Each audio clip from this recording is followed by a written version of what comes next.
vote, applicants, or after deliberations and review concludes, the committee will render its recommendation and vote. And after the vote, the applicants may leave the meeting and the administrator will introduce the next project. All projects will follow the same format until all projects are heard by the committee. Once all projects are heard, the chair will then call for any committee or administrator reports. After reports have been heard, the chair will adjourn the meeting. We don't have any community comments today, but community members are welcome to provide written comments, thoughts, or questions for projects permitted. They can submit those comments by email, phone, or dropping them off. And public comment or submissions made after our deadline of 48 hours before meeting will not be heard by the committee. And the applicant of the project is under no obligation to answer any community questions, but community members are welcome to attend design review meetings, but there will be no open public comment period. All projects follow the Secretary of the Interior standards for rehabilitation and are being considered for the issuance of a certificate of appropriateness. All projects are considered by a case-by-case basis. Ohio City Design Review Committee is advisory to the Cleveland Landmarks Commission, and recommendations by this committee are not final actions. Depending on the scope of the project, submissions may be approved administratively or will need to be reviewed by the Cleveland Landmarks Commission. Projects will be scheduled at the next available commission meeting after an action is taken. And our first item is actually two projects in one. We have OC 23-30 and OC 23-31, 4750 and 4744 Lorraine for signage.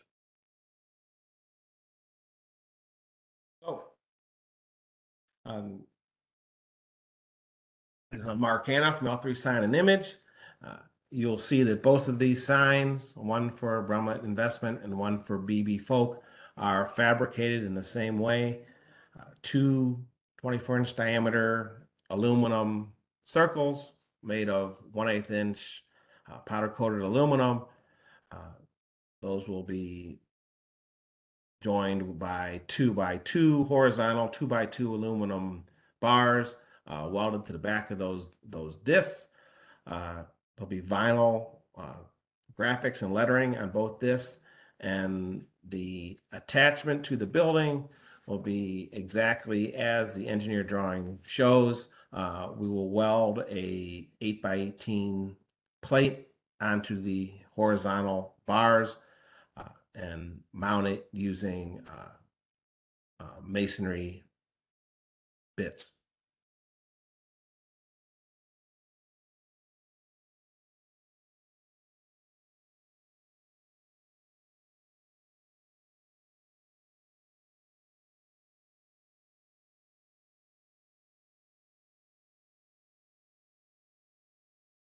If you look at the engineer drawing for the that one, it's a little more detailed on the engineer drawing.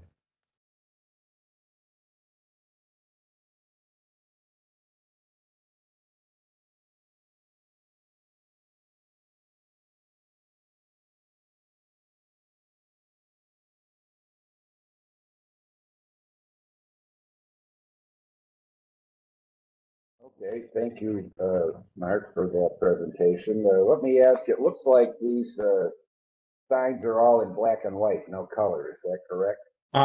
The Brumlett Investment is black disc with gold lettering. The BB Folk is a cream color disc with black lettering. I see. Okay. And I don't see indicated on here, except, you know, pictorially on the photograph, mounting height indicated above the ground. 10 foot above the sidewalk. 10 feet above the sidewalk through the bottom of the disc? Yes. Okay.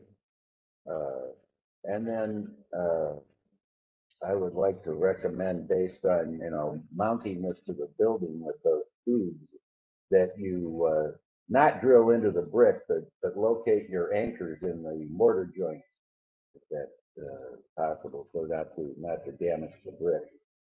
Right. Oh, absolutely. It'll be in the mortar joint because, well, that's an old picture of the building frontage. They've recently put there you go. Yeah, they recently put a bar up across there, and I believe it's a little over 10 feet from the sidewalk to the bottom of that bar. So we're going to have to, we might have to mount the both, but it's the same structure behind as you saw from the other picture.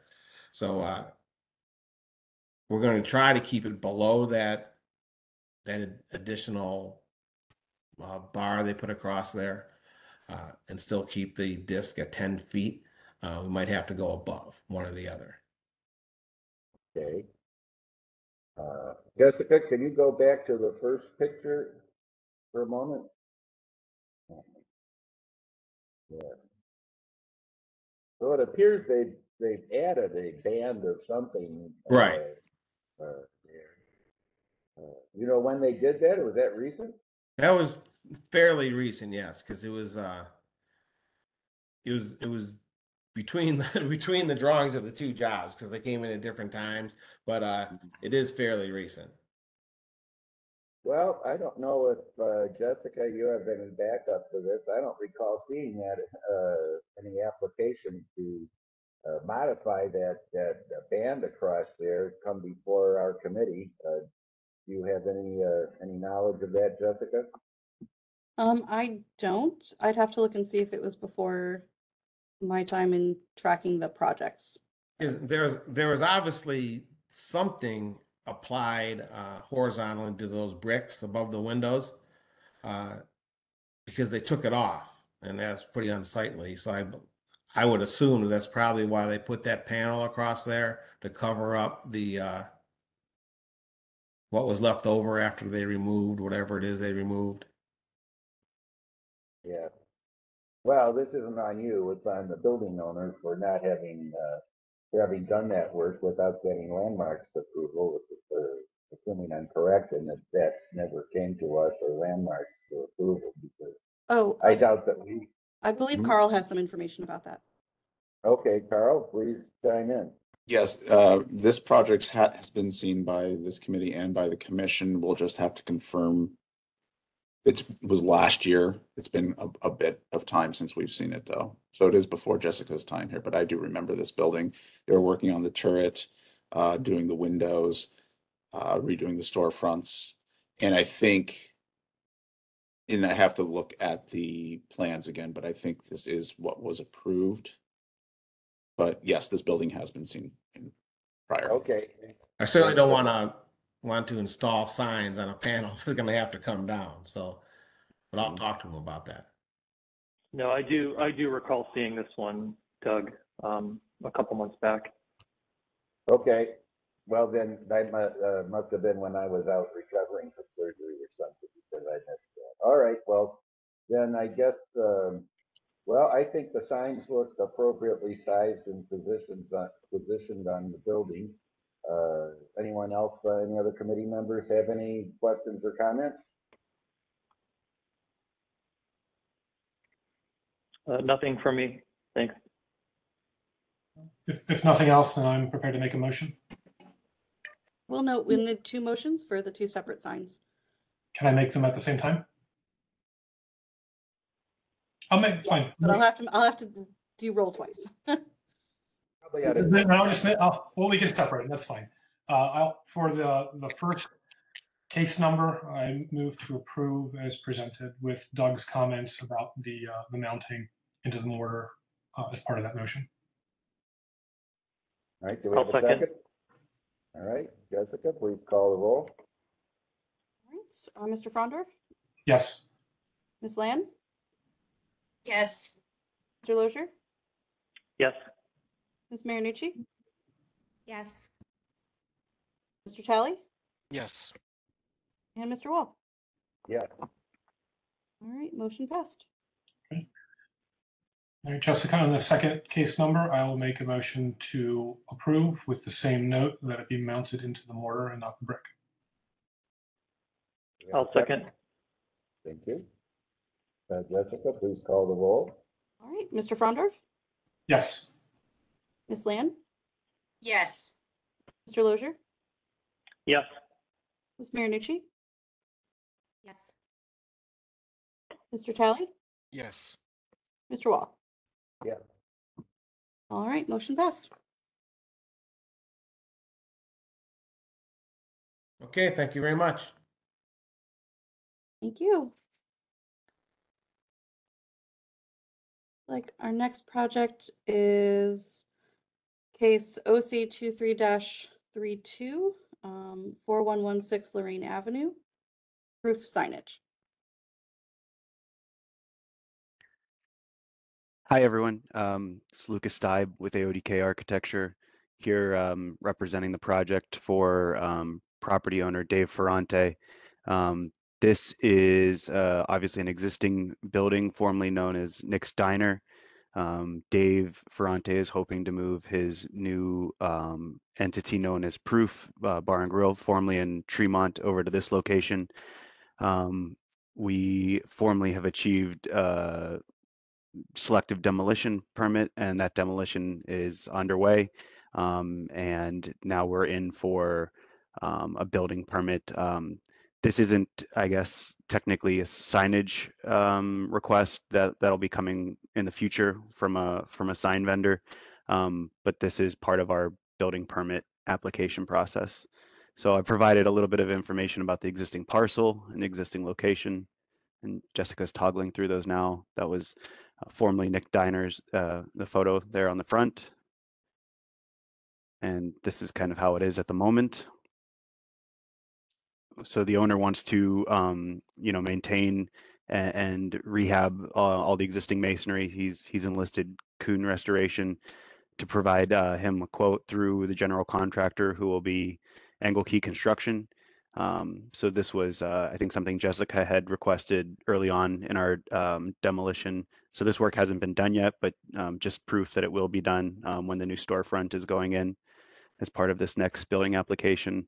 And then these are the documents that are currently in the Department of Building and Housing.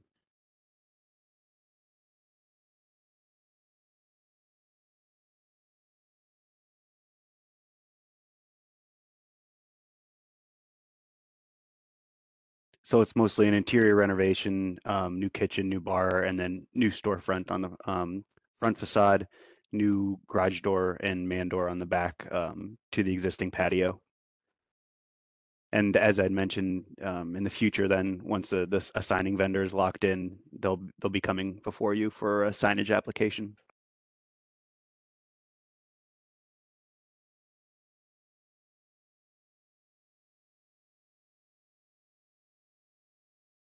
And then after the permitting documents, these are some 3D renderings, conceptual renderings of the space.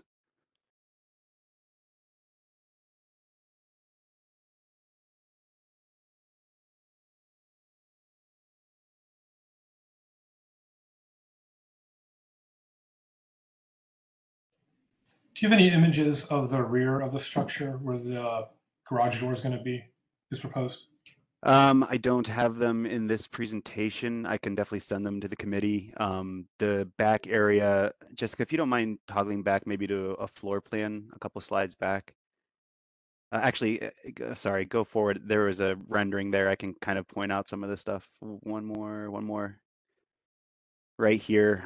So, yep, this area is actually an existing, it almost appears like an existing addition to the building. It was part of Nick's Diner as well. So it's outside of the masonry shell. It's a wood frame structure on the back. There was a big glass sliding door as part of Nick's Diner. I don't know if diners were actually able to sit back there. I think it was kind of full of storage and stuff like that and equipment, but we're proposing cleaning it up and opening it up for diners, and then rather than a big glass sliding door, having an overhead garage door back out to the patio. So are you saying the opening in the back wall is the same? You're not changing the opening to accommodate the overhead door? It might be slightly larger, but there is both an opening for a man door and an opening for a slider currently, and there's actually some smaller uninsulated windows back there as well. So most of it needs reframed, and it definitely needs a new lintel, whether it's a garage door goes in or not. But the existing openings do need to be manipulated on the back. Thanks. Could you tell us more about the storefront work in a little more detail? For example, are you redoing the bulkheads and the transoms? Or I see a roof canopy out there. Can you tell us more about those features? Yeah, absolutely. And actually, this was did go before the storefront program initially, but my client decided it wasn't going to work with his timeline. But the Tim Barrett over at the storefront program kind of reviewed this with me and was, for the most part, satisfied. He had a couple tweaks that I think we're going to incorporate into our design. But this is going to go back to more of the original historic approach of the building. So Nick Steiner kind of built out the storefront so the door was on the right side of what we're looking at now. And we're going back to the center entry, which there's still evidence of from the original building. There's still a concrete slab in the center, similar to how we're proposing it, with kind of angled, excuse me, storefront windows back towards that entry. So we're going back to that approach. The reason the window sills are where they are is there's actually going to be built-in benches just in front of these windows. And then your question about the existing bulkhead, we're going to maintain the existing opening, so the existing steel lintel is still good. We had our structural engineer confirm that, and we'll just be basically using the existing opening and putting our new storefront in there. And then you'd mentioned the canopy as well. We're proposing a 4-foot canopy projecting off the front here for some rain coverage and minimal amount of sun shade.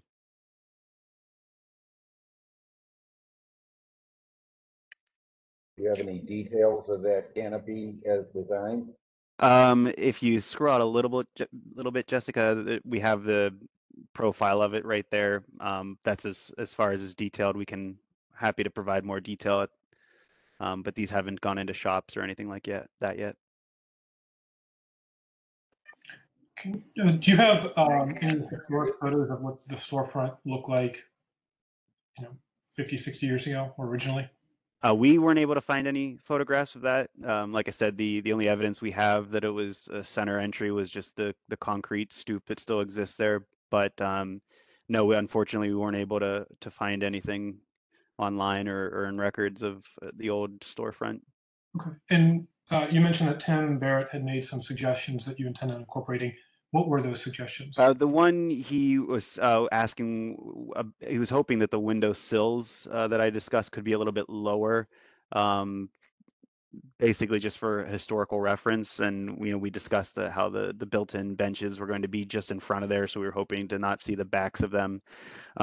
He seemed to understand that. I think he said, if we were to move forward with our application, he'd like to see, a discussion on the sill heights, which happy to continue that discussion. I don't think that'll make or break anything. He also requested glass in the center door, where we're kind of showing a more of a kind of reclaimed wood door look. That's definitely a possibility as well.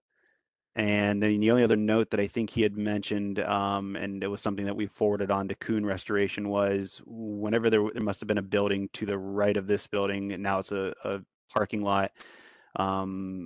He was thinking, he was going back through his references, he was thinking it may have burnt down, but the top right of our parapet has a little bit of stone damage, and so he just requested that Kuhn Restoration take a look at that and repair that stone coping if possible. Okay. And your notes here say that existing stone masonry to be cleaned, patched, repaired, and sealed is required. Will that include tuck pointing? Yes. And can you talk to us a bit about what process you intend on using there for the masonry? I would definitely have to defer to Kuhn Restoration on that, so I'm happy to get further notes on it. They've put together a budget for our client, so I can get you some further detail on that if you'd like. I don't know, my committee members agree, but I think that would be an important aspect of this restoration. Yeah, I think that knowing the mortar type intended to use would be helpful. It needs to be specified. Is to clarify, is this concept review? It's not listed as such on the agenda. Okay. I think my feedback is I'm okay with the cell height of the windows as shown here in terms of what your interior plans are. I think that doesn't bother me. Although I do like the suggestion of going to a glass door instead of a wood door, to keep it a little bit more true to the historic storefront, as well as kind of having visual access in and out would be nice. But Understood. otherwise, I don't, other than those, knowing a couple of the more details. Did you have a section of how that awning is? No, we don't have a section of that, but I can definitely provide that. Okay. We would want to see that too, I think, for final approval. Mhm. And then I guess that would be the east elevation wall there, because I know it abuts a parking lot, so it'll be visible from that intersection. Could you also provide additional detail? It looks like from your renderings that there's a fence there. Is that fence existing? Will that be replaced? Is that new? Yeah, that's all on the neighboring property. It is existing. It's a used car lot, I believe.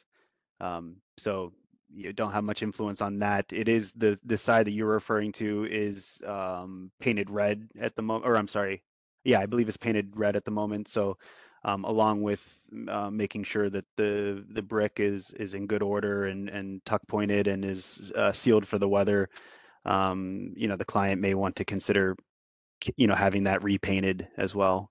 But at the moment, the broadside is just kind of painted a color. Okay. Yeah, if you could run down that detail as well, what if the intent is just to do nothing or to do something, and let us know that as well. Yeah, absolutely. And I was hoping to see a few more pictures of the rear. It's Okay. hard to see from like Google Street View and maps, so to understand how that outdoor space would really work in the garage door. Thank you. Yep. So I'm gonna provide some rear photos, detail of the canopy, further detail on mortar and masonry restoration on both the front and the side here. Anything else? I think regarding the front door, I don't know if you can zoom in on that, Jessica, the little front elevation there. And I don't know if that's a custom door you're proposing or you're buying it. I would agree that it would look better with glass in the upper, instead of a panel in the upper part of the door. But then a smaller point is, I'm not crazy about the proportion of the bottom panel. I think you do better if you had a taller bottom rail on the door, solid, and that also help protect the panel area from abuse of kicking and so forth. So maybe think about that. And like I said, it doesn't say here, as far as I can tell, whether that's a door you're going to purchase or you're going to have custom made. But I think we'd like to say the consensus is we need to see more section details regarding the canopy and maybe one through the storefront itself, showing the exact proposed heights of the bulkhead and the corner detail where the storefront returns back into the entry recess. A section detail through the back wall would be helpful also. So I guess if in order for you to come back here without taking any action, we would have to know if you're amenable to having this tabled so you can assemble that additional information and bring it back for us. Yeah, I think that's a good right next step. So when would the next available meeting be? You can get with Jessica after this meeting and work on, we meet every 2 weeks, but she can tell you when that would be. Okay, It's usually great. the first and third Thursdays, but we can email about it. Perfect. Thank you. And then Lucas, one more thing, number 8 there on the screen, the metal mesh, if you could provide just a little more detail about that. Yeah, if Jessica, if you wouldn't mind maybe toggling to some of the renderings, I think that probably captures it a Yeah, I little saw bit that in better. the renderings. So yeah, there you go. So the metal mesh here is inspired kind of by the the grills and the smokers that are, you know, the center point, the food here. So you'll see that design detail show up at the back bar, but then also in the transom windows here. Right. Well then, Lucas, if you're agreeable to tabling it, I'll make a motion to table. Yes, I'll gather that information and I'll work with Jessica to be on the next presentation.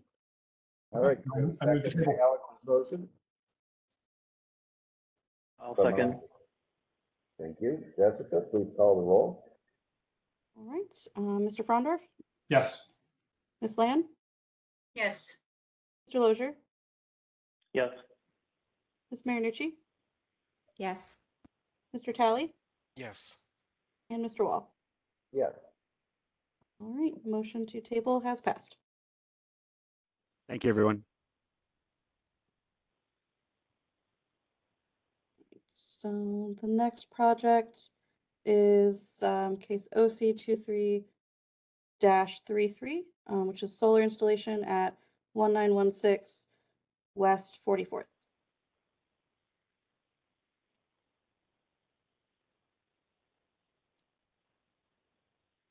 Hi, everyone. My name is Zach Lukowski, and I'm here to represent the homeowner Rachel Bisbee for a solar installation. My goal with this presentation was to kind of highlight our ideal layout for production and for the customer, and show what those panels would also look like by using one of the back roofs, just because I know from past experience on this meeting, the goal is to not have, you know, the panels visible from a public sidewalk or road if possible. So basically with our initial layout, we're looking to install an 8 kilowatt system that's projected to offset 100% of the customer's consumption from the electric grid on an annual basis. Where we at? Yeah, so that's the initial layout there. As you can see, we can't quite make it a perfect rectangle on the roof that's closer to the street due to a few roof obstructions. But if you scroll down, you can see the financial numbers that are associated with this layout. One that I already mentioned was the utility bill offset, which is projected, like I said, to be at 100. And then there's additional information on payback periods and basically the difference between the two arrays and their production. The layout that the customer would like to move forward with, or excuse me, the other layout that I think you guys would find more preferable from an aesthetical standpoint is only projected to produce 68% of what our preferred layout would produce. And that would create a payback period or a return on investment period of 17.8 years as opposed to 13.3 years with the preferred layout. And yeah, so basically we would like to move forward, but obviously I want to hear you guys' opinion on both the layouts and what you think if that qualifies for a hardship, and then if there's any other hybrid type proposals that we could work on with. I'd welcome any comments in that regard. As you noted, our preference from coming before us previously is, or at least mine will be option 2, there to have it on the rear of the property. For the reasons we've stated now for multiple consecutive design review meetings, it seems like.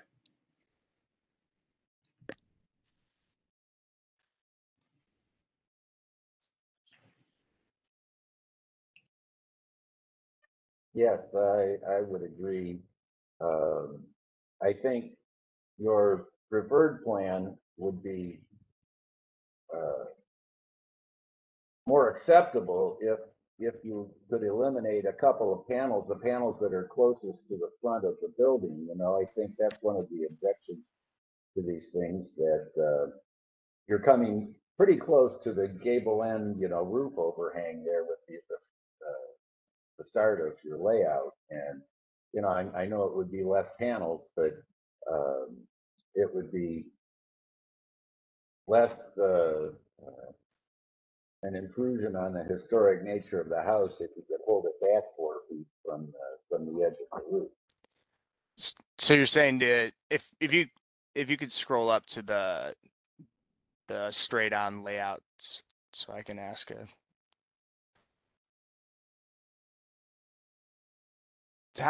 so how many panels on the right would you say like towards the street will we have to remove in order for it to be approved or considered to be approved? Well, what's the width of each panel? The width of each panel is 40.8 inches.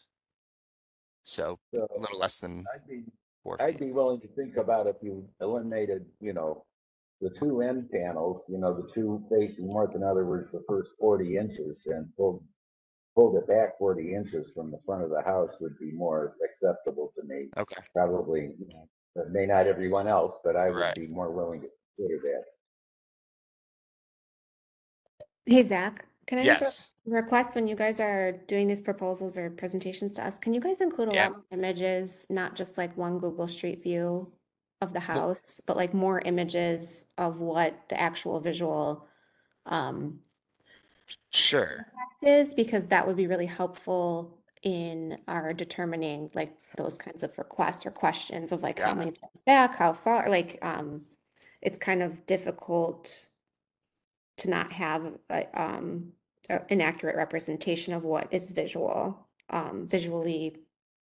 impacting, which is what we're obviously, tasked with Right. in this district, is the visual impact. So I feel like that's been lacking across the board from your company, not as like a criticism, just like it would be very Yeah, helpful. yeah. Better No, understood. photography. Yeah, Okay. anything that could help you guys out and make the review process more Yeah, easier. Yeah, right. I think it would Absolutely. be helpful. Like I'm very familiar with this property because it's on my block, but sometimes that's Yeah, not the case. completely understood. And I have a couple pictures handy I guess if I could share my screen, if that could help. You can't share, but you could drop them into the chat. Doug, this is Carl. I might have another suggestion to build off of yours. That chimney there might be where your point to bring back the panels might be. So you're on the back half of the front, and then you could probably move the rest of those back onto the other side on the north end, as was shown in proposal 2, which would reduce the visual impact on the front, but still keeping the same amount of panels. Well, Yes, that's a good point, Carl. Thank you. Zach, was the garage or like any ground mounted options considered for this property? No, I don't think a ground mount would be feasible. There's just not enough yard space and no, nothing else was considered. The garage space. Garage appears to have the same orientation. I don't know if I know tree coverage can impact, but I mean, Right. that's an option to consider to get more panels. Yeah, we could look into it. The only thing would be, I'm not sure if trenching would be feasible in this case. That would also increase the cost a great amount just whenever you throw a trench into a project. What about Um, it looks like there's like a shed roof at the rear at the west. Yeah, that roof is like, according to the measurements that we got, it really wouldn't be an efficient spot just with the amount of panels. I don't think we could fit any over there, honestly. There's just according to the Aurora measurements we got, but yeah, we did look into that roof. I can ask our guys to double check, but it's like a flatter roof with like one obstruction on it that really kind of hampers us. Got It's it. not that big to begin with. Well, I think Carl's suggestion, if you can get things, behind, use that chimney as kind of like your litmus, would be an acceptable middle ground from my perspective. Okay. I can work with the customer on a hybrid layout and see what they're willing to move or part ways with in terms of panels, because moving them to the back to keep the panel mount is good from a certain perspective, but at the same time, the customer might just want to get rid of them because just putting inefficient panels on the roof is not always preferable because it costs the same amount. So yeah, I'll work with the customer on that. absolutely. And On that front area, you've got two missing teeth in your layout. One is obviously the chimney. What is the other one? Is that also a chimney? Yeah, no, there's like a roof vent that comes out. It's not as profound in the overhead, but it would be something that we couldn't mount over top. I have a So if it's a picture. plumbing vent, maybe they could simply reroute that through an attic space to get it on the other side of the roof possibly. I mean, did you look at that or discuss that with them? That would give you one more panel in Right. a desirable area. Yeah, no, that's a good suggestion. I was going to ask the same question. Do you guys assess that or make recommendations if something is, going to be cost cheaper to move that item for the life cycle cost of another panel? That's something I think would definitely be a good recommendation. If that's within your scope or, getting them to have someone assess that for them. Because if you're looking at that initial investment, it's probably going to be worth moving event if it's possible.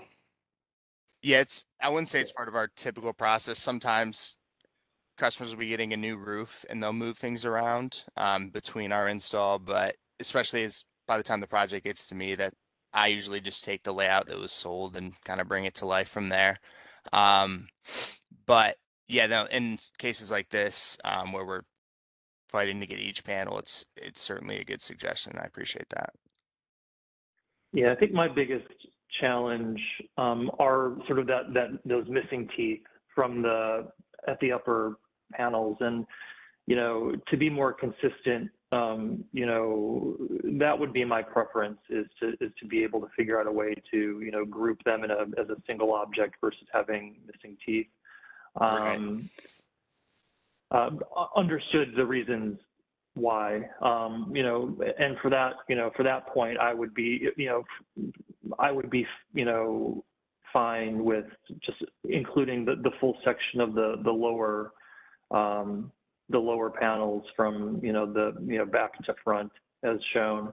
But I know that, the issue with, getting it back further from the front facade is preferable to my other colleagues.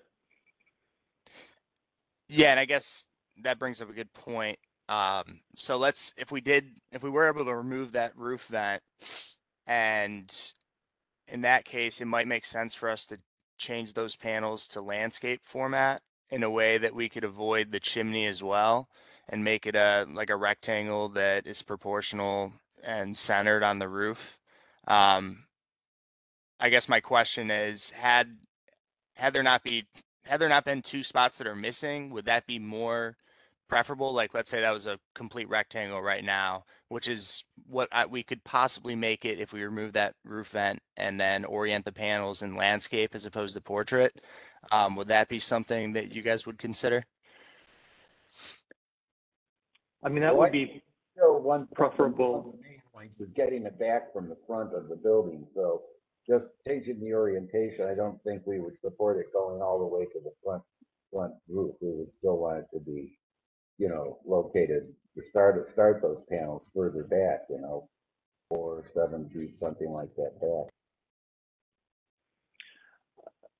I guess I have a question about how the panels themselves are attached to the roof. How far from the face of the roof to the bottom of the panel or the bottom of the structure are those? Is that gap? And are you able, like, if the roof vent itself is shallow enough, are you able to install over that roof vent, or does that cause any issues or challenges? Yeah, It seems like it's a pretty flat, vent. So I guess I'm just not sure how you typically, like what the install is like, and if there's any ways to install over without requiring them to move the vent. Yeah, no, typically we don't install over vents. The panels only sit 4 inches off of the roof. They sit on top of rails, and I guess it's worth mentioning, the panels are black frame, and they're just black on black, and the roof is dark as well. But yeah, we typically just don't install over vents, mostly because we only have 4 inches to work with, and there's wire management under there, and the rails themselves are less than 4 inches off the roof because obviously the panels have to sit on top of them. So it's just not typically something we consider. Gotcha.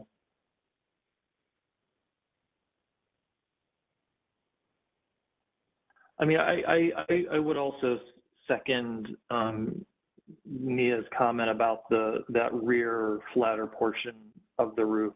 Looking at that as looking at that again as a potential surface.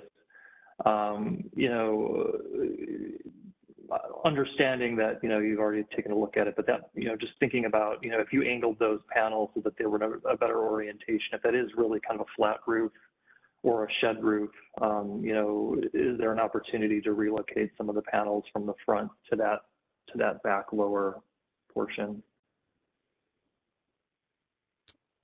Yeah, like I said, we can look into it a little deeper. Just on its face, the bigger issue, if let's say we could fit a couple on there, it certainly wouldn't be as productive. But although, like I said, being that we're in the situation where we're in, we have to move things around, I'll certainly look into it. But the fact that the elevation of that roof is lower, and then it's also more to the north than that southern roof is, the inner roof shading might be heavy within itself. But like I said, now that we kind of have to consider all options, I'll take a closer look. But like I said, I don't think we could put any panels on that roof. But Do you guys have a mechanism where if a roof is flatter, that it's like stilted up to get the right angle, like using that almost as if it were just the surface, and then using, a mechanical structure that like puts it in the right spot? so the panels, they don't, it's a different mounting system. It's called EcoFeet. So yeah, we would prop the panels. I forget what the exact angle is when we use those mounts, but we would tilt them slightly towards the south, and for the purposes, I don't think they would be really visible at all on that roof if we did put them up, if that's kind of what we're getting at. But I don't know the exact angle they're tilted at, but yeah, they certainly wouldn't lay flat. We would tilt them towards the south, like the other panels will be just naturally. Yeah, I think from a visual standpoint, you would have a lot of flexibility from the Right. district standards doing what you need to do back there. Yeah. So, okay. Do you feel like we've given you sufficient? Yeah, absolutely. Yeah, I think. Do we need a motion to table this one? Is this So you can make a motion to table and have it return. You can also make a motion to approve with conditions that staff check or disapprove with conditions. So a few options. I think we should move to table this and let him work out with the homeowner more precisely where they want to go from here. Is the applicant amenable to that? Yeah, we can certainly table the meeting until next time. Oh, thank you. I move to table. Do we have a second? I'll second. I'll second. Please call the roll, Jessica. All right. Mr. Frondorf, Yes. Ms. Land, Yes. Mr. Lozier, Yes. Ms. Marinucci, Yes. Mr. Talley, Yes. Mr. Wall. Yeah. All right. Motion to table has passed. All right. Thank you, guys. Thank you, Beck. The next project is case OC23-34, which is 3250 Lorraine. Storefront renovation. Yes, thank you so much. My name is Jason Rohal, architect for the project. Let me turn on my video here. There we go. Architect for the project here, and representing the owner, which is Insight Holdings. The site for this property here is sandwiched between Insight Holdings headquarters on Lorraine Avenue and Ohio City Incorporated their headquarters as well. So north side of Lorraine Avenue.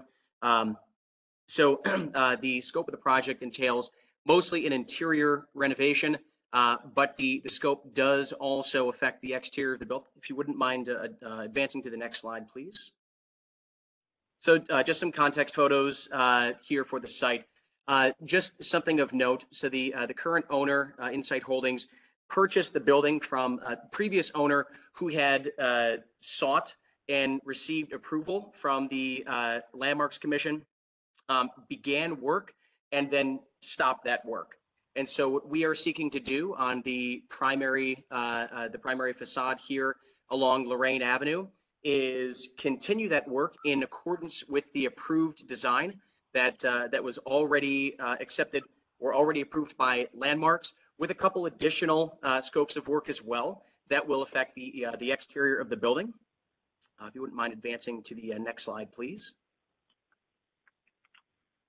You see here the existing site plan for the building. So the only alterations to the exterior will be on the northernmost portion of the building, with some on the eastern side of the building that faces Mr. Hayoun or Insight Holdings building immediately to the east. And if you advance to the next slide, please, you could see schematically what that's going to entail here. So some of the rear of the building, as we've discovered in our due diligence with the building here, this building has been added on to kind of haphazardly over the years. And so some of this this demolition here is going to be necessary as the building, the condition or the type of construction that was used to build some of these additions is just not adequate. And so you can see here the design intent, the old footprint versus the new. The northernmost portion of the building here is going to have a covered porch that would be for the residents' use on the first floor. Kind of schematically as well, the layout of the building, there's two bedroom apartments, one on the second floor, which occupies the entire second floor, one on the first floor, which is in the northernmost portion of the building, which we'll see in subsequent floor plans here. And then, as is currently the case and was formerly the case, the facade or the area that fronts Lorraine Avenue would remain retail. So from the historic perspective, the primary facade of this building is going to remain retail, adhering to the approved design that already came before the Landmarks Commission. And then with these alterations as we move around the building, if you wouldn't mind advancing to the next slide, please. And you could skip this one as well. This is just basement, just utility work down there. So here you can see the first floor layout of the building right here. And as I pointed out, the southernmost portion of the building here is to remain retail.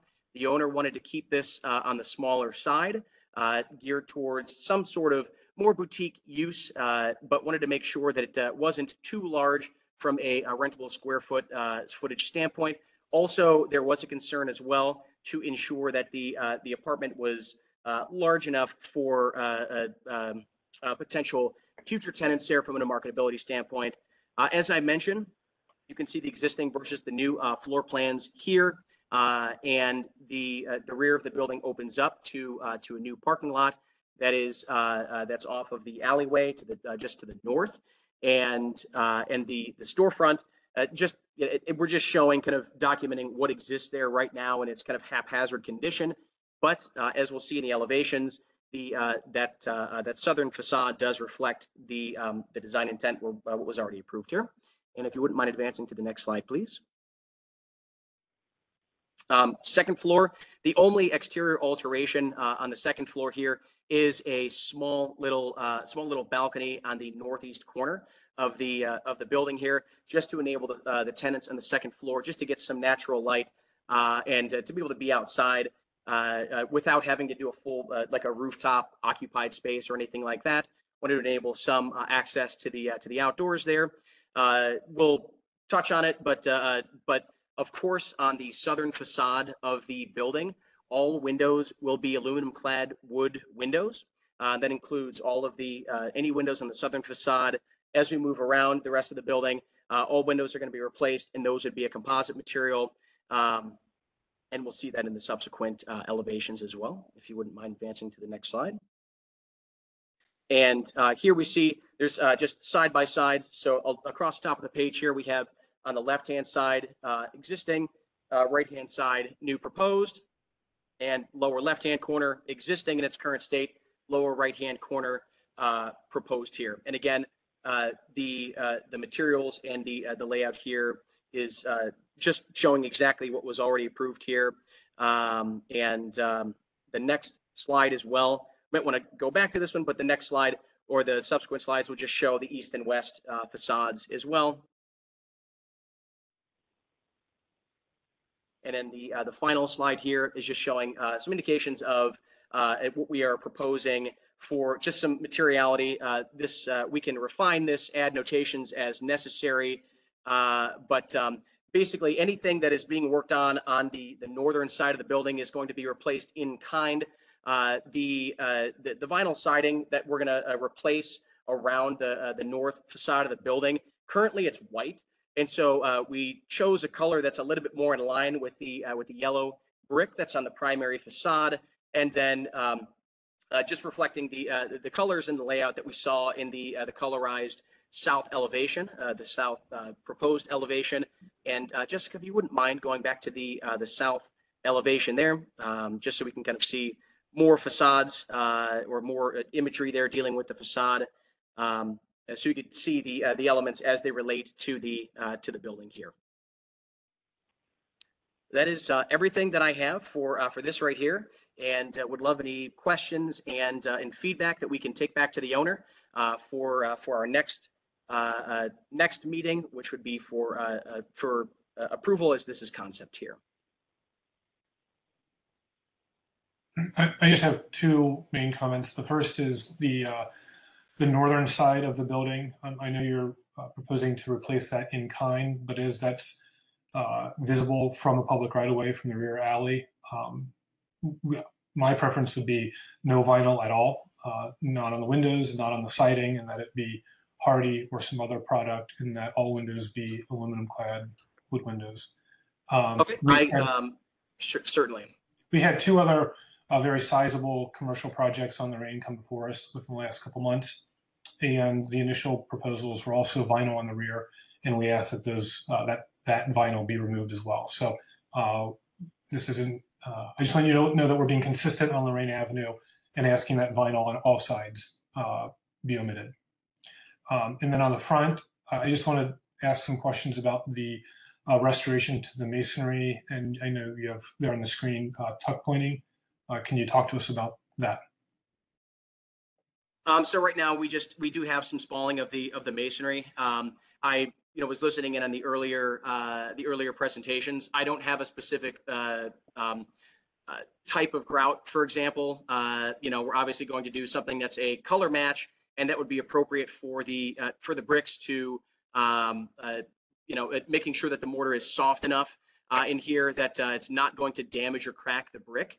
And so from a color and density standpoint, we want to make sure that we're ensuring the longevity and matching kind of what's there from an aesthetic standpoint as well. Okay.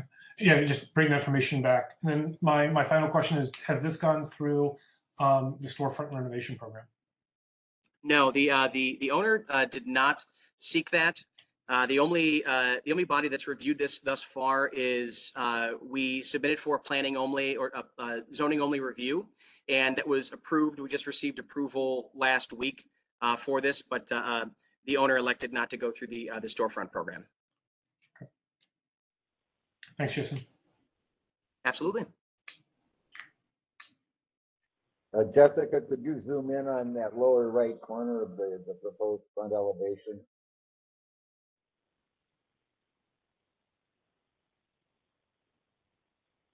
Yes, that's a little bit better to read.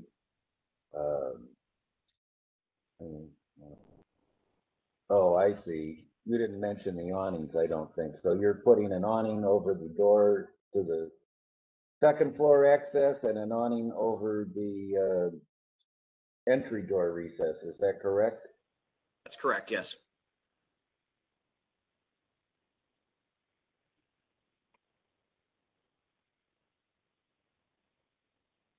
And what are the entrance doors proposed to be there? Are those aluminum storefront entrance doors? Yes, we'd be proposing aluminum storefront doors in the commercial side, and then a painted wood door for the half-light door for the residential entry.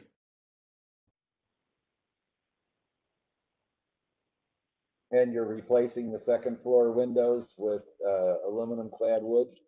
That's correct, yes. Double hung in the two kind of pairs, if you will, and then inoperable, just a casement in the center. Are the storefront bulkheads existing to remain? You don't have any notations there one way or the other. So right now it's there's a stone band that's intended to remain, and then everything else underneath that would be new, and that's going to be hardy and storefront system. Now, maybe you didn't follow what I was getting at with bulkheads. I mean, below the storefront windows, you've got this kind of looks like white rectangle there. And there's Okay, like the sill below the yes. Bulkhead. Gotcha. I'm usually thinking of bulkhead as above a closer to a ceiling. So the that banding right there, yes, we'd have flat hardy panels with hardy banding as well. So durable cementitious product. There would be a curb as well that's going to be along the very bottom, and then there's going to be that kind of relief with the flat hardy panel, and then that banding that's going to be that kind of positive there will align with the those upper mullions in that kind of transom or clerestory area just below that stone banding.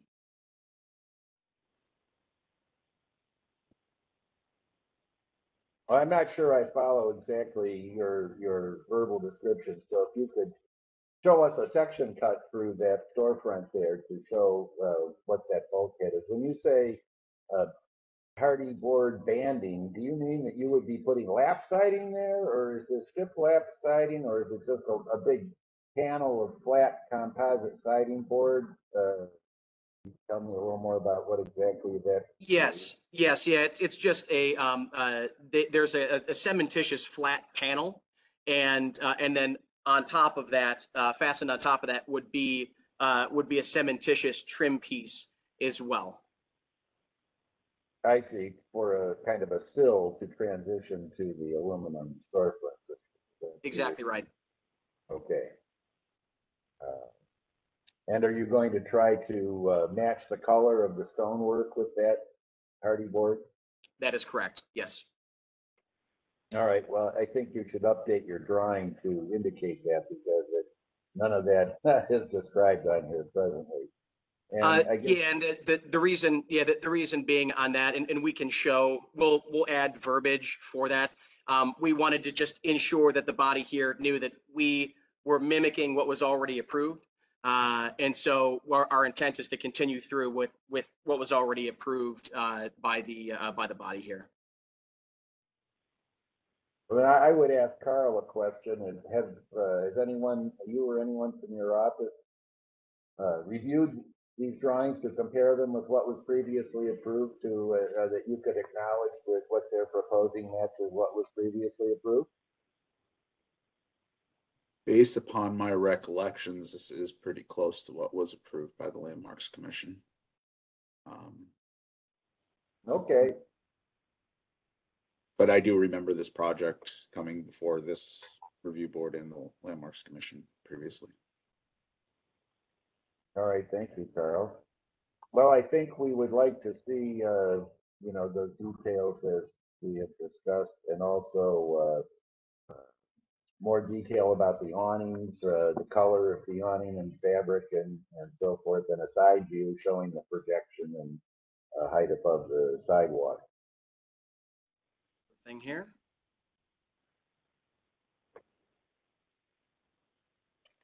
So since we have some more information we'd like to see on this, would you object to tabling it to come back at our next meeting or a subsequent meeting? Doug, I think If it's this is concept only. concept, yeah. So just here for concept, no motion. Oh, okay, then we don't need to take any action at all. So, does anyone else have anything else they'd like to add? Give them some guidance? Nothing from me. I think you captured everything. Thanks. Okay, then. Thank you very much. I hope that was helpful. Absolutely. Thank you so much. Have a great rest of your day. Next project is 1500 Franklin. It's a new market building construction for the Ohio City Farm.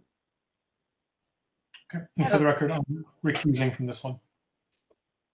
And then I'll add its case number OC23-35. Hello, everyone. I'm Magdalena Young from Young Design Studio. I'm the architect for this project. We also have Patrick Kearns, who is the director of the refugee response, who's going to kind of give a little project introduction. Sure thing. Thanks for having us all here today. I'm the executive director of the refugee response. We operate the Ohio City Farm. Been around since 2010, so 13 years of operations. I'm sure you all are most people here are familiar with our project and with the Ohio City Farm. Our organization works with about 700 newcomers annually through 8 different programs, including the Ohio City Farm, which is a 6-acre urban farm. It is, if not one of the largest, longest lasting, and most productive urban farms in the country, if not the continent. We hire and employ newcomers with a starting wage of $15.50 an hour, with an average wage of around $18 per hour. We have 350 community supported agriculture members in our program that kind of allows us to operate. Most of those members live within a mile of the Ohio City Farm, so a lot of local Ohio City residents. And our offices of the Refugee Response are also based in Ohio City on the campus of Urban Community School and West 47th Street. This year, we will donate roughly $36,000 worth of our produce from the Ohio City Farm to Metro Health, their food is medicine clinic.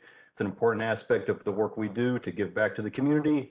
And we are operating on a new 10-year lease of the property with CMHA, who is the real property owner, with options for extension from there. That gives us and our board and our funders the confidence to proceed in a farmers market program. So the farmers market building we are proposing here is kind of the next iteration of the Ohio City Farm in order to capitalize on this great program, on this great location, and to bring in newcomer growers and vendors with market stalls and access space, both for our community supported agriculture program, for education, as well for vendors to have stall space in the future. This is a phased production or construction that we're presenting. So we will be kind of starting with a foundation, kind of moving forward from there. And Maggie with our firm will kind of walk through those processes next, and happy to answer any questions afterwards. Thank you so much, Patrick. Yeah, so we're coming for a conceptual review today. So just to kind of walk through them, as Patrick said, I'm sure you are all pretty familiar with the location. If you want to go to the next slide, start to get into a little bit closer so you can kind of see those are the existing hoop houses on the site, and we're going to kind of be to the northeast of those is the proposed location for this building. So not removing any of the existing structures on the site. Next slide, please. This is some context photos of the area, really kind of as you would be entering from West 25th here, coming down bridge, and just some of the surrounding context there. You can see there's some existing street trees. Unfortunately, I think we'll be pointing out some of those that are going to have to be removed and replaced due to the construction. The next slide, please. This is some of the existing kind of architecture in the area. Obviously, you have Riverview Towers directly to the west there, the Market Garden Production Brewery, some of the St. Emmerich's structures kind of directly across the way. So it's a little bit of a mix of newer kind of light industrial type buildings and some older kind of warehouse type structures in the immediate context. Next slide, please. And then this is some context of the existing farm space itself. So the top row of images are kind of, as you're standing on bridge, looking across there to the left, you see the existing shipping container market stand, which I think is pretty iconic to everyone, the purple stand there. So this would be replacing some of the functions that happen in that building currently, but the idea would be that that structure stays on site. The middle image there is with the 3 cars would be pretty much as the view as you're looking at where the new building is going to be. And the image to the right is some of the existing kind of service access into the farm. And the images below, just a little more detail on the farm itself, the hoop houses, the existing kind of decorative fence, and the really great skyline views from the property as well. Next slide, please. So here's our proposed site plan. The building location is kind of adjacent to the existing path that runs between the planted rows, which is an important location because they like to host tours of the farm. And so there's a covered area at the entry to the building that will be the point where those tours will gather and then be able to lead right down the path to the back, as well as being a convenient location for all of the produce to come into the building, be washed, be prepped, and then that will be where the farm shares are distributed as well. A little more kind of details on this site plan layout that I think is important to discuss today is that the property line for this site goes straight across, but you can see the road itself jogs. It narrows kind of in this area in front of the farm.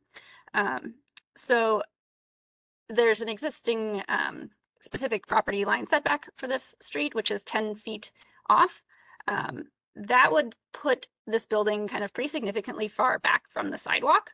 And so I wanted to kind of review with the committee and with staff just to make sure that we were understanding the intent of this setback and just kind of being the initial discussion. I'm showing it now actually encroaching on that setback, but I think what I'm showing is kind of in keeping with the intent of the setback. So just a point of discussion I think we should talk about more as well. As you can see, we have one of the trees there that's very close to kind of the southwest corner shown demoed, and as well, we think we're going to have to remove the tree to the right, so we'll update this site plan in the future. I think that's kind of the highlights here. We are not showing any additional parking at this time. As you know, there's street parking on this area, and then there's quite a bit of all the public parking right across the street as well, so we'd be looking to utilize that. Maintain as much as of the plantable site area as possible. It's quite an important factor of this project. If we go to the next slide, please. So this is the floor plan view. The construction of this building will be a wood pole barn structure. So we're operating on a 10-foot module on the kind of the long dimension and using that as a bit of a driver of our design process. The program kind of as we go from left to right on the plan, there's a market hall, which is Patrick's kind of mentioned, we'll be building it out in a phased construction. So you can kind of see the very southwestmost corner there. I have some dashed lines in there indicating that those walls will be enclosed in the future. The idea now would be we would kind of build the wall across the enclose 2/3 of it and leave the front third open with a temporary wall, an opportunity for some cool mural public art there. The middle bay is the produce wash and CSA pickup area. So there's some big overhead doors to facilitate the flow of people in and out. I know Patrick has mentioned some statistics. I think there's like over 300 people that come to pick up their shares every week. So that's a high volume of people. And that ties right into that covered receiving area for the tours that I mentioned. And then as we get into the right, there's kind of a staff break room, some offices, some storage, and then there's going to be plans for a future commercial kitchen in this space. But that's going to kind of be a shell at this point in construction. That'll be a future build out as they are able to raise more funds and kind of finalize what those operations will bring to their programs. And then if you go to the next slide, please. So here's our elevations of the building. As I mentioned, this is going to be a wood pole barn construction. We're exposing a lot of the wood trusses and kind of celebrating the form, looking to kind of merge some pretty typical agricultural languages of metal siding, the standing seam metal roof, the wood, but also introduce a fair amount of glass to really celebrate the public-facing market program and acknowledge that we are in an urban environment here as well. So looking to kind of blend those typologies a bit. You can see that kind of central roofed over area. We sloped the roof so that it is very high and open and doesn't feel too closed off. It'll be like a very inviting space is the hope for that. Next slide, please. So this is the kind of the side facing the farm. So we have a bit of windows that you'd be able to look out onto the farm from the market hall. There's the overhead door for the CSA access and windows into the staff and break room as well. And finally, we have some kind of conceptual renderings as well, just to help everyone envision the space a little bit better. This would be as it's envisioned in its final form. You can see through the glass there's the colorful mural. So that would be the wall that's built out in this phase, and all of the kind of very glassy enclosure would be built out in a future phase. There's one or two more renderings as well. So that's the front view. A little bit further off. And as we proceed through the process, we'll work on getting more context into these renderings as well. We just wanted to get some 3D imagery to help understand kind of the form and structure as well.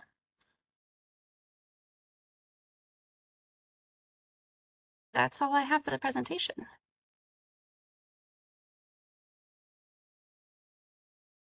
Great. Well, thank you, Magdalena. Let me ask you, you said you're going to retain the existing shipping container structures. Are they incorporated into this, or are they not attached to this?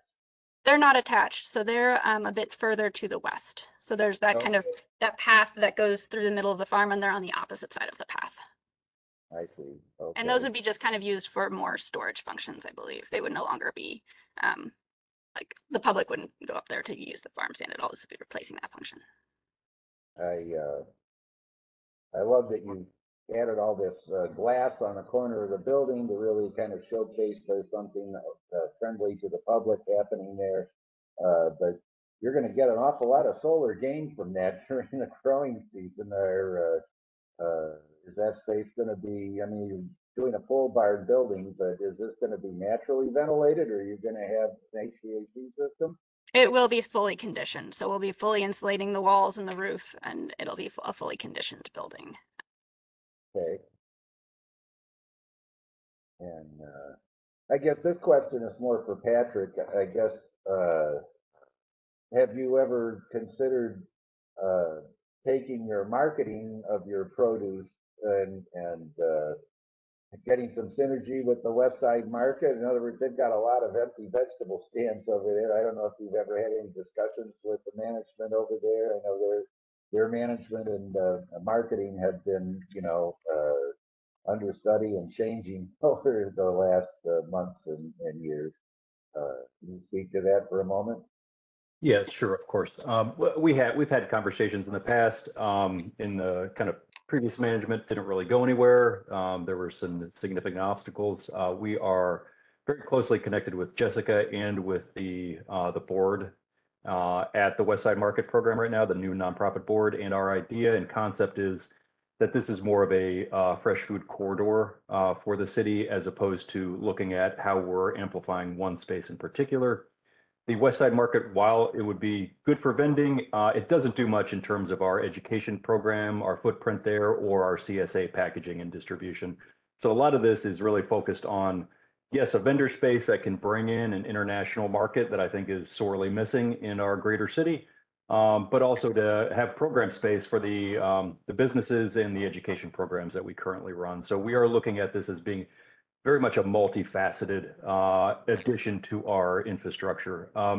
We've been around 13 years, and only in the last 5 years or 4 years have we had electric. So we are needing to get up to speed with our infrastructure on this property, and I think this is the project that will take us into the next 25 years. Super, thank you. I just wanted to say that this is such an exciting project and such an exciting opportunity for you all. I'm really excited by just this as an opportunity for the farm and for refugee response. You know, I think from a design perspective, I appreciate the nod to, you know, the pole barn, the agricultural sort of nods. I think it will be a really great contributor to this corridor within the neighborhood.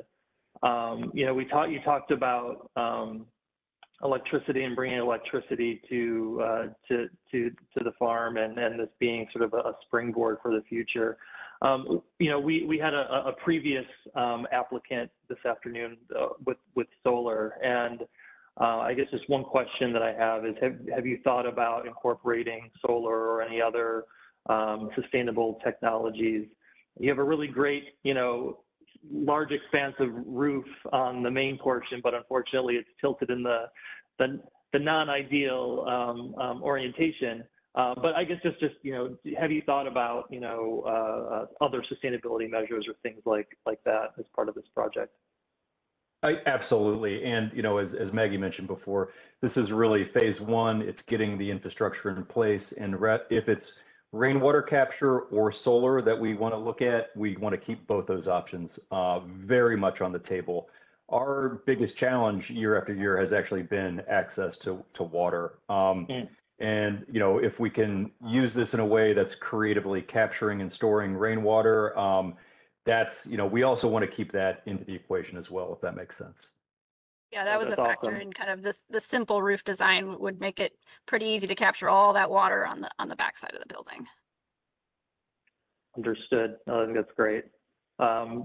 Anyway, no other comments for me at this point. Thank you. I think I'm in alignment with what Chris suggested. I had the same kind of thoughts, and also really appreciate what the architecture is evoking for this site. To clarify, you said that right now the facade is metal. Is that what's being represented? So yes, we're looking at kind of maybe like a box rib metal siding, probably a couple different scales and textures just to mix things up a little bit. That'll be, you know, bring more of those details to you in the future presentations. But that would be kind of the thought. So again, kind of referencing that agricultural typology and giving them a really durable, maintenance-free facade as well. Yeah, I think the form, using that material in this form, in this location, in this you know, purpose and function makes a lot of sense. We've definitely had proposals where metal paneling is something that we're not in favor of, but this one makes a ton of sense. The project kind of reminds me of, like, I think what the result of the hangar project down the block also did in terms of introducing this kind of different typology, not necessarily what we think of a historic district, but it's like bringing in this new element, shape, form, materiality that works well in the context and gives us some diversity. So yeah, very positive first response for me. Thank you. I just want to echo what the committee members said. I really like the form. I really like the color on the inside. I'd be just as appreciative of that level of color, like a mural or something on the outside. But I do think it's a wonderful project. Yeah, also echo what Doug said about the sun. I do expect that would get pretty hot right there, and I don't know if there's an opportunity for a sunshade at that like horizontal band, or if there's something, I don't know, if people are in there and working, or you know, there could potentially be an uncomfortable issue, but I do think it's a really well designed space. I think it's wonderful that it allows you to peek inside. Yep, it's beautiful project. Thank you so much.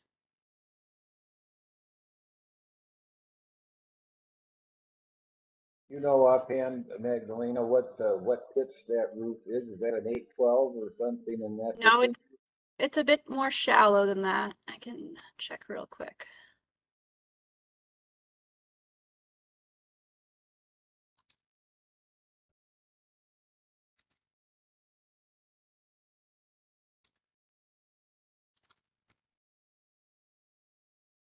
This is a 312 pitch. 312. Wow. Yeah, again, not trying to gain too much height on the structure because it is a bit of a long distance.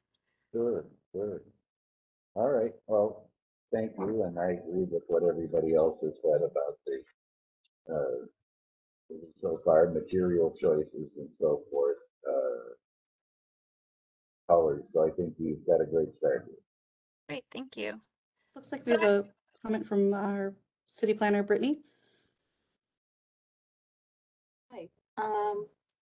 I guess back on the facade of the side here with this metal paneling, the black or brown paneling.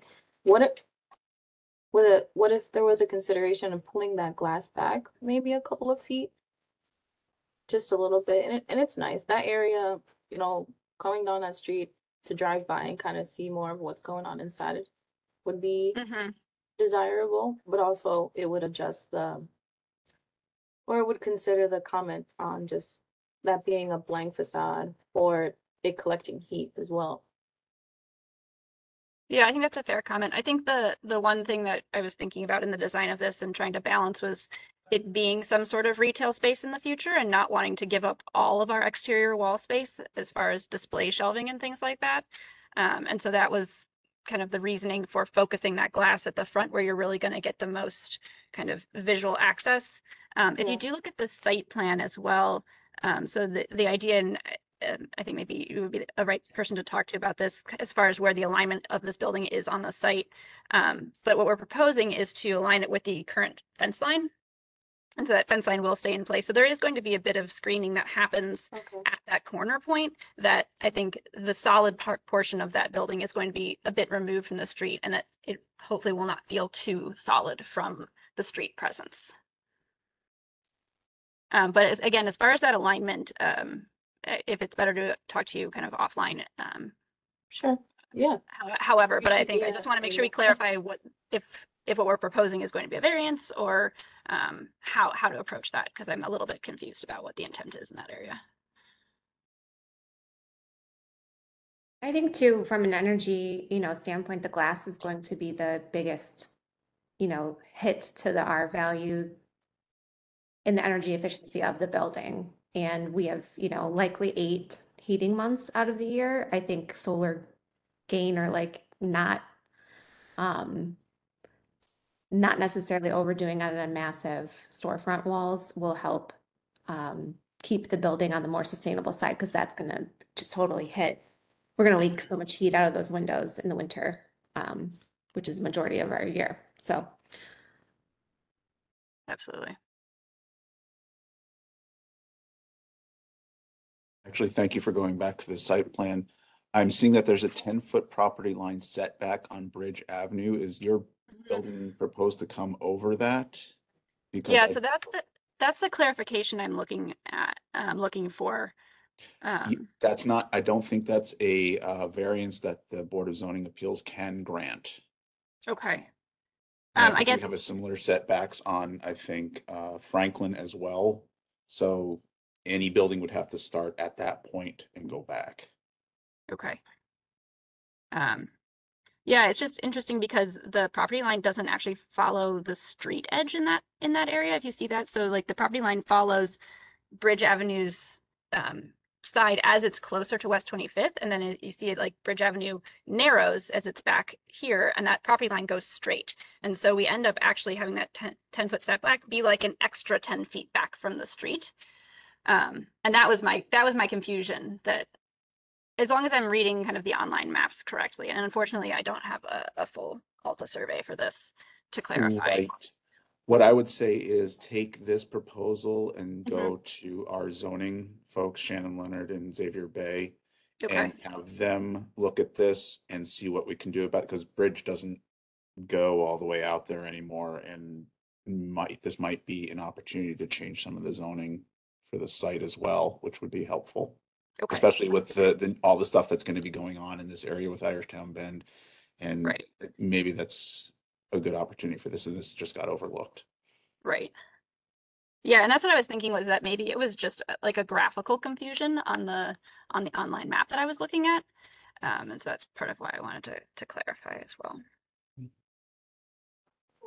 Yes, I agree with Carl that this is not a zoning variance situation, but because it's such an unusual, unique location here, I think if it needs to get actually rezoned, I think you would find little resistance toward that proposition.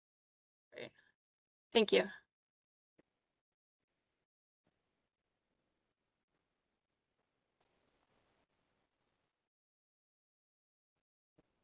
All right. If there are no further comments from the committee, then Magdalena, do you feel like you've gotten some good comment feedback here? Yes, I appreciate all the comments from everyone, and we look forward to coming back with more detail for your review and comment. Great. All right. Well, thank you very much. Thank you. All right, our last project is case OC 23-363802 Clinton Avenue, porch addition. Hi, I'm presenting today.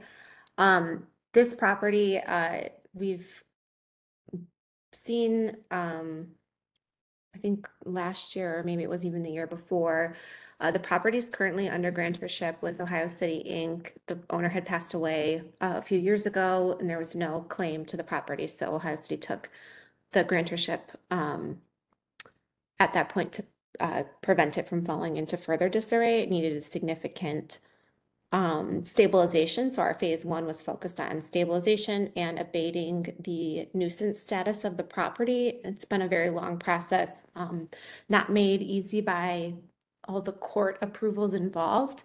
So that's just sort of like a brief kind of summary of where we're at this point. The kind of contractor on the job is Ann and Andy Hartnett. They will eventually take, I think, forgive me because I'm not an expert on this process by any stretch, but I think they retain ownership after the nuisance status is abated, which should be very soon, as the physical work of that has been completed, and I believe they're just waiting off of final permit sign off from the inspection process with the city. So that said, this is like a kind of forward-thinking concept review proposal for once they take ownership of the home, they would like to propose a side kind of rear porch, as well as fencing in the rear of the property for their family use. Ann owns Cycle Harness Collective in the Vitrolite building just down the street. And from a family perspective, they have 4 children and a dog, so they'd like to, make some enhancements to the property to raise their kids. And so that's what this is looking at. And I don't think I have to double check and get clarification if there's any kind of final review we can get before they take ownership, or we have to wait for that step. So we're just a concept for now. Next slide. Brief history of the project. Thomas Axworthy House, circa 1880. There were 2 houses that he built next to each other, like little fraternal twins. From what we can tell, the footprint of the house is largely similar to how it is today. There would have apparently been a stoop, looking at that 2 Sanborn maps rather than a full porch, but in the 1957 photo, we can see that a porch kind of that mid-century era seems to have been constructed on the house. Next slide. And actually, I apologize, I didn't include a front-facing photo of this house, but the front porch has since, from that 1957 photo, been kind of seen a Victorian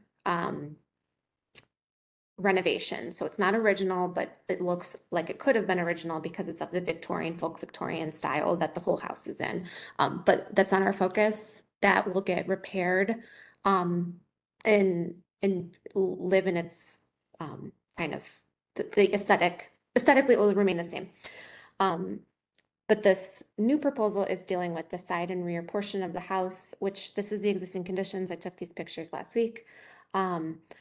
The proposal pertains to this kind of rear side portion north of the bay window that's photographed here. Next slide. This is a site plan proposing the footprint of what they would like to do. It's an 8-foot side porch that kind of hooks a little bit to wrap around the rear to create like a rear entry as well as a side entry from the future kitchen.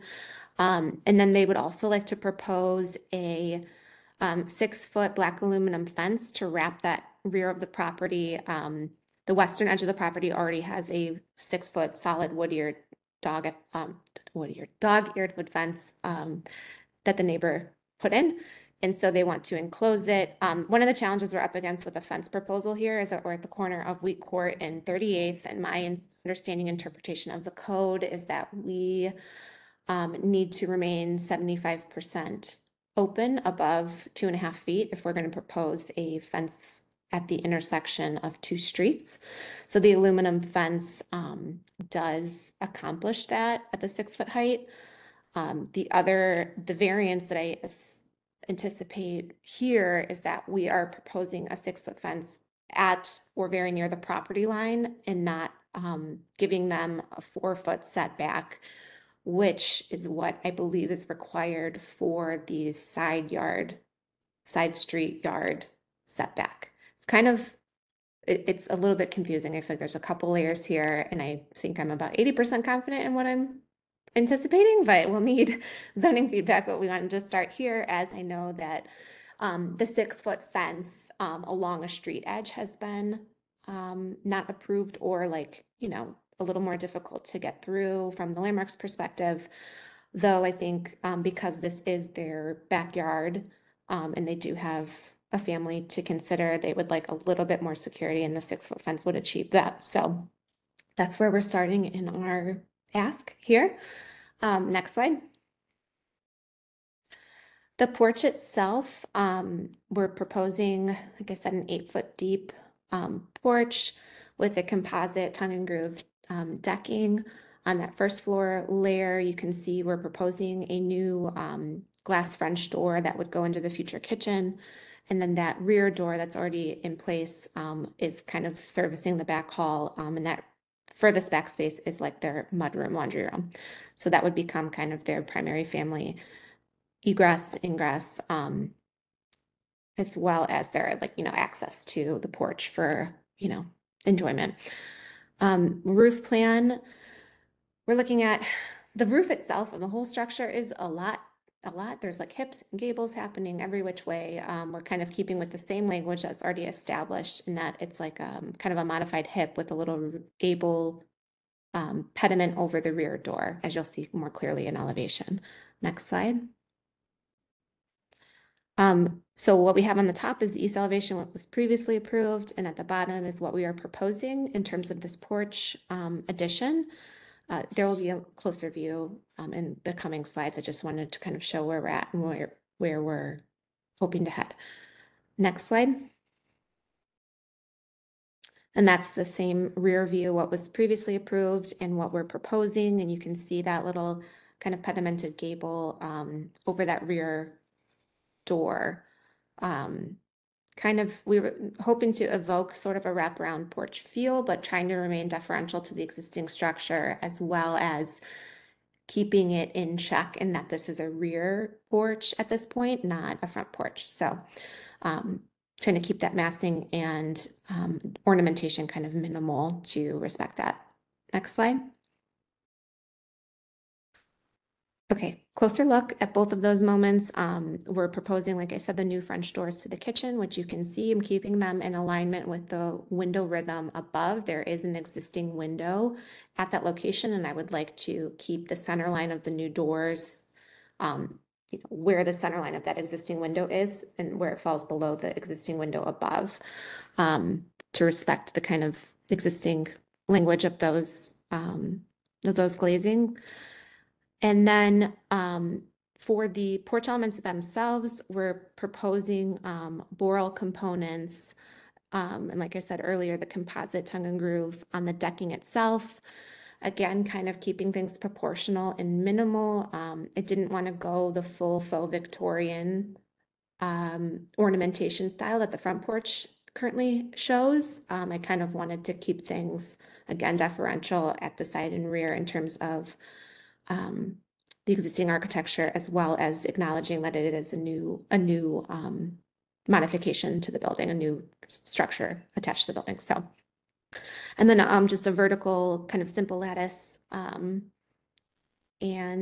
like to propose the handrails at 2 feet 8 inches to both maximize their kind of visibility, but keeping again with the proportion of the historic structure and roof porch. Next slide.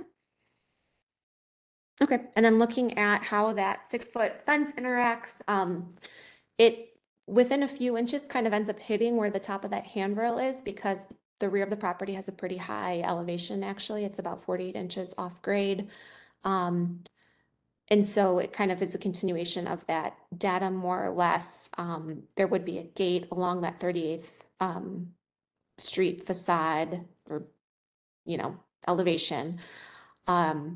And you can also see that we're proposing a kind of a hidden storage access underneath the porch in hopes that they can store their trash receptacles under there. We did it on Maple Court and it was pretty successful in terms of integrating the storage underneath the porches. So that's what you see when you see the little dashed indication kind of at the edge of the porch proposal. And I think that's it for the concept level. So anxious for your feedback. Yeah, I think I can provide some legal insight on 2 of your questions. The first one, I think they do have to be the owner or have a signed agreement to become the owner before getting final approval. Yes, I assumed that was the case. I did check in with Ben Trimble before even bringing the concept because I wasn't even sure if that was acceptable. And he thought that was fine to at least get the concept feedback now, especially if something were a solid no-go from your ends. Sure. I want to know sooner. And then on the second point, the fence issue. So the code as it pertains to fences, and I've had to unfortunately do a lot of research on this. An alley is not a street. So you're going to get a different reading on that because Wheat Court, you can put a 6-foot fence up and it can be closer to the property line. But because 38th is a street, side street, yeah. I think you're going to be limited to 4 feet. And I would encourage as a design element that it be 4 feet because especially on these corner lots, what's the front and what's a side lot becomes blurred on a corner lot. We wouldn't want to see people putting 6-foot fences on the front of their house, and I don't think we'd want it on the side where there's a corner lot. Yeah. And so those are my comments on the fence. On the porch, I think it's a nice addition. I would really encourage you to do a regular door there as opposed to French doors. I don't think that's fitting with the style of the home or would be appropriate on the porch there. I would just have a single door, Okay. like you would. And then, is there any plan for off-street parking on this project? Yeah, they eventually would love to build a garage on the kind of northwest. Coming off of Wheat Court there? Yeah, off of Wheat Court. So kind of like next to where the neighboring garage is. Sure. I would want to anchor it, I think we have 18 inches that we need to respect on that side yard, but anchor it towards that northwest corner. And the only reason I asked is I suspected as much, but before you spend the money and time on putting a fence in, if a garage was. Yeah, definitely biting things off in phases on this sucker. I think that would be a goal down a little bit further down the line. Okay. So.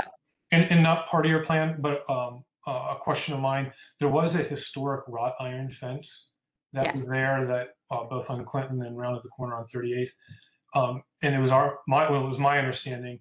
I can't remember if it came from OCI or meetings or from this committee's meetings, but that fence would be retained and then put back. The original intention was to retain and reinstall. There are 2 panels of it that are still on site. Unfortunately, the rest was stolen, is my understanding, is that it was stolen. They filed a police report, but as we all know, that's probably going to be a fruitless effort. I will say that the pieces that are there still, and when I originally assessed the property, it was in very, very poor condition. I'm not sure that, it was like old chain link post with them kind of like metal like wrapped up to keep those panels like it wasn't in a condition that was like it was a I don't know how you it was not in good condition. It was kind of just piecemealed. I don't know that it was the original fence, or if it was, it had been repaired or damaged so many times that it was not necessarily in its original condition or close to. So, and they're not planning this proposal. We talked about fencing around the rest of the house in the front, putting in another type of fence. But for now, they don't have a desire to do that. Okay. I would encourage, if it was stolen, that they file an insurance claim, because the value of a wrought iron fence, regardless of the condition, is I quite think. high. And I Don't quote would, me. I think that they did, but I'm not positive. because I would really, I think it's imperative that efforts be made to put back a wrought iron fence from where it was. Okay, I'll follow up with them on that. Cool. Thank you. Thanks. Well, I agree with pretty much everything Alex had to say. I guess the one thing that I think about your quandary with the fence there at the corner of Weed Court and 38 is instead of trying to, juggle things around with the visibility requirements and the height requirements, maybe you think about just clipping off a diagonal section there to that they could plant a couple of shrubs in and then maintain the visibility for vehicles at the corner. Yeah, I think, well, it depends, I guess, Alex, if it does not have to, Weed Court does not count as an intersection. But I'm curious because I know another neighbor at John Court and 44th just got dinged, and they made them put in a 2.5-foot fence at the intersection because that was the interpretation there. So that makes me question like what the actual who's interpreting and what the enforcement is on that, because they literally installed a 4-foot fence and had to come back and do a 2.5.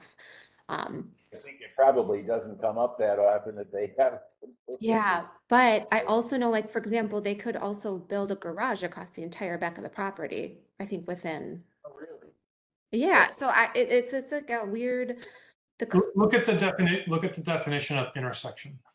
Okay. All right, I will. And read every word as if it has meaning. Okay. Thank you for your non-official advice. Yeah, it seems to say that suggestion, Doug, if they do interpret it as an intersection, that would need 30 feet off of the intersection. So then like chamfering it like becomes basically like it would be better off just fencing in like half of that yard space, it doesn't like end up yielding us anything. Or it might be easier to get a variance on part of that because you say, well, I'm not going to clip off 30 feet of this, but we're willing to meet you halfway or something like that to maintain safety parameters. Yeah. Well, the next step, I think, after getting your feedback is to send it for a zoning review and seeing what they say and then taking the conversation from there.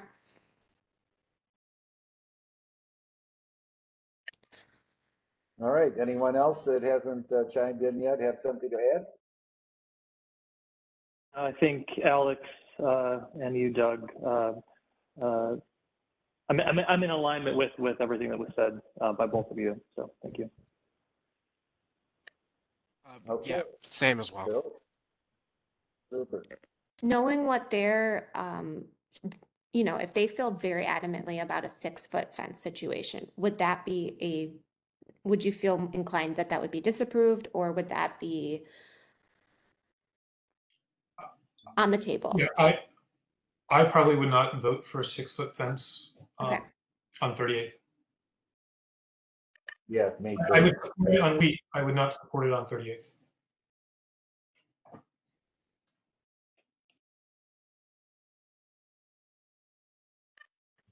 All right. Thanks, Nia, Antonio. just from my point of view, if you're gonna do this, with the over the 2.5 feet needing to be 75% open with that, if you treated that 30-foot, I've seen them give variance because it is a hardship on a corner.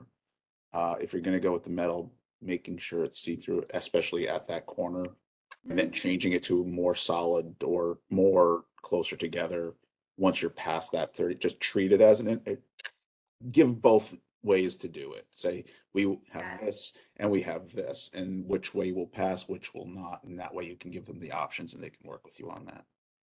Yeah, the particular panel I've selected at this point is 84%. That's the math on so I think that in itself from visibility does qualify. Mhm. There's a couple other routes that we've discussed in terms of the 4-foot versus 6-foot. There are other options on the table. It's more, if my clients are wanting very firmly to do one direction, it's just anticipating what the feedback or what the approval process will look like there. So I think there's several different options kind of aesthetically and physically that we can take with the fence. This is the first, this is the preferred. So this is the first go. So I will take that feedback back to them and see if we want to reassess that. Yeah, if they want height, while I don't think we would support it in the fence format, there's always trees and shrubs that grow well above 6 feet. Yep, and that's definitely, landscaping is definitely an option on the table. I think from a code standpoint, we can pull it in that 4-foot and vegetate in front of the fence as an option. If there's options, but yes, thank you. I definitely appreciate the feedback on this initial piece. But the porch itself seems like we're in good shape. Just at the door, yeah. Yes, I thought the porch design was great. I just would lose those French doors, like Alex said. Okay, I'm happy to propose that to them. So. And that gate swinging in on the side doesn't impede on the back steps, correct? No, we have a good amount of clearance. I'd like it to be a 4-foot gate just for accessibility, whatever they may be moving in around of that yard. But yeah, it does give space. And you'll probably have a concrete block there as well. Yeah. Yeah, we'll layer in that. That will be the next, level of detail to kind of layer in as a bit more in landscaping anticipation back there. All right, super. Thank you, Antonia. And Thanks. I believe this, if I'm not correct, Jessica, that concludes our agenda for today's meeting. Yes, it does. All right, well then we are officially adjourned. Thanks, everyone. Thank you, everybody. Awesome. Thanks, everyone. All right, have a nice day.